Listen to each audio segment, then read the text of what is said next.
Hello everyone. आज की video में हम डिटेल में डिस्कस करेंगे सैमन कमीशन को। बेसिकली सैमन कमीशन क्या था और सैमन कमीशन की वजह से इंडिया में क्या क्या हुआ।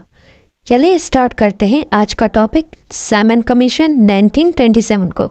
अगर हम सैमन कमीशन के बैकग्राउंड को देखें तो 1919 में गवर्नमेंट ऑफ इंडियन एक्ट आया था, जिसे मोंटेगू क्लेम्सफोर्ड रिफॉर्म्स 1919 भी कहते हैं। इस एक्ट में ये कहा गया था कि इंडिया में एक रिस्पॉन्सिबल गवर्नमेंट बनाई जाएगी, बट इस एक्ट में एक और बात भी कही गई थी। वो ये थी कि गवर्नमेंट ऑफ इंडियन एक्ट 1919 के 10 इयर्स के बाद एक कमीशन अपॉइंट की जाएगी, जो गवर्नमेंट ऑफ इंडियन एक्ट 1919 को एनालाइज करके ये डिसाइड करेगी कि कौन कौन से फर्दर कॉन्स्टिट्यूशनल रिफॉर्म्स लाए जाए इंडिया में। 1927 में लॉर्ड ब्रिकनहेड जो सेक्रेटरी ऑफ स्टेट थे, उनके अंडर ये कमीशन बनाई गई और इस कमीशन के चेयरमैन थे सर जॉन साइमन, और इस कमीशन में ब्रिटिश पार्लियामेंट के 7 मेंबर थे। बेसिकली ये जो कमीशन थी सर जॉन साइमन के नाम से बनाई गई थी, इसीलिए इसे साइमन कमीशन भी कहा जाता है। इस कमीशन में सभी ब्रिटिशर्स थे, कोई एक भी इंडियन नहीं था। तो साइमन कमीशन को लेके इंडियन लीडर्स और पब्लिक बहुत गुस्सा थी।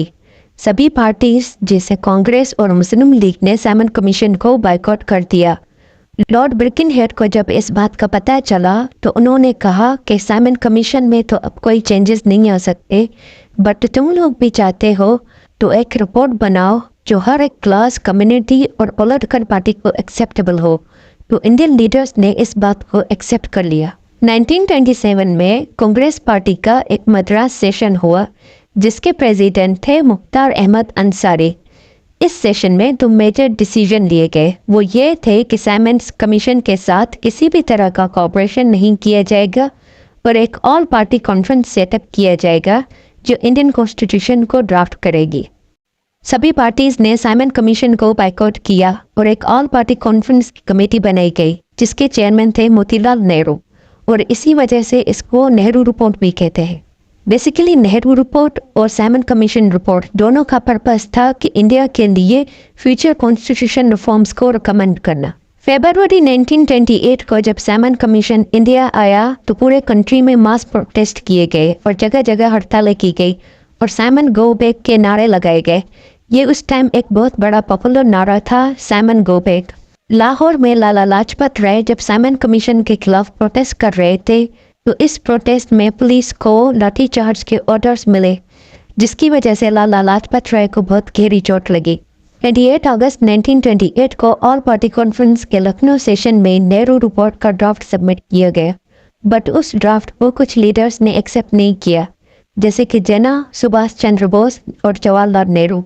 इस ड्राफ्ट के अगेंस्ट वोट किया। इस सेशन के बाद 17 नवंबर 1928 को लाला लाजपत राय की डेथ हो गई और दिसंबर 1928 को कलकत्ता सेशन में नेहरू रिपोर्ट का फाइनल ड्राफ्ट सबमिट किया गया और इस रिपोर्ट को काफ़ी लीडर्स ने एक्सेप्ट किया। ये जो रिपोर्ट थी लॉर्ड ब्रिकनहेड को भेजी गई और ये कहा गया कि इंडियंस तैयार हैं इस रिपोर्ट के साथ। साइमन कमीशन की रिपोर्ट अभी भी तैयार नहीं थी। नेहरू रिपोर्ट के 1 साल के बाद मई 1930 में साइमन कमीशन ने अपनी रिपोर्ट तैयार कर दी। अब ब्रिटिश गवर्नमेंट के पास 2 रिपोर्ट थी, एक नेहरू रिपोर्ट और दूसरी साइमन कमीशन की रिपोर्ट। इन दोनों रिपोर्ट में, नेहरू रिपोर्ट और साइमन कमीशन की रिपोर्ट में, गवर्नमेंट ऑफ स्ट्रक्चर में कौन कौन से चेंजेस लाए जाए और फर्दर कौन कौन से कॉन्स्टिट्यूशनल रिफॉर्म्स लाए जाए इंडिया में, ये डिसाइड करना था, जिसके बेस पे ब्रिटिश गवर्नमेंट ने 3 राउंड टेबल कॉन्फ्रेंस करने का फैसला लिया। ब्रिटिश गवर्नमेंट का आइडिया था कि इन 3 राउंड टेबल कॉन्फ्रेंसेस में इंडियंस और ब्रिटिश गवर्नमेंट आमने सामने बैठकर इन दोनों रिपोर्ट पर बात करेंगी, और ऐसा ही हुआ। 1930 से लेकर 1932 तक 3 राउंड टेबल कॉन्फ्रेंसेस चले और उसके बेस पर गवर्नमेंट ऑफ इंडियन एक्ट 1935 लाया गया। आई होप आज की जो वीडियो है वो आपको पसंद आई होगी। अगर पसंद आई है तो प्लीज़ लाइक शेयर सब्सक्राइब कर दें। Thank you.